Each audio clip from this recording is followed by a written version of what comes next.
दिन में जितेबाला दलर विपर्य है हाँ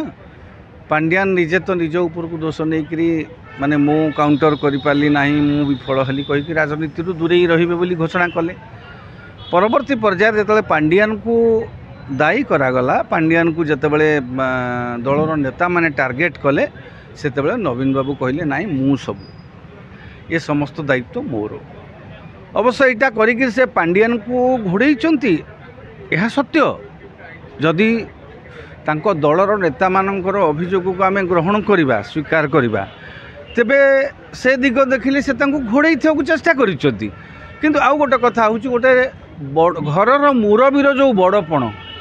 घरर जेते जन जहाँ भूल करेंगे जी मुरबी ना से निज मुंड को सब दोष नहीं जाती सेटा दायका गोटे घरर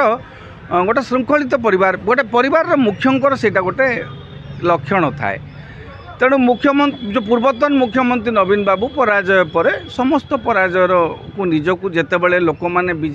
पांड्यान को टार्गेट करुले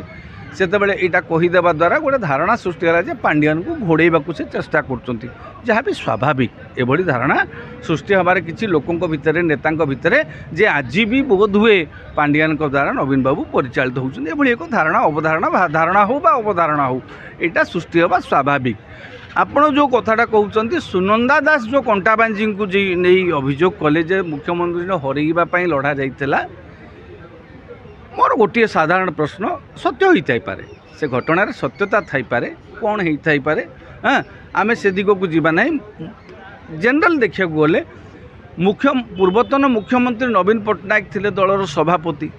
तांको दस्तखत सब विधायक को टिकेट मिलता आ निज टिकेटा भी निजे साइन करथिबे कंटाबांजी लड़ाई से कौन जानी नथिले लड़की लड़िया को गले कि कंटाबांजी को जीवा पूर्व समस्त स्थिति को आकलन करके से जाइथिबे हुई तो परिस्थिति से प्रतिकूल है से पराजित हेले जो वर्तमान हाँ से जो निष्पत्तिटा पांड्यान नहीं बोली सुनंदा दास अभियोग करछन्ति। तेबे किसी गुरुत्वपूर्ण खबर देखा चाहती आम चैनल को लाइक सब्सक्राइब और शेयर करें।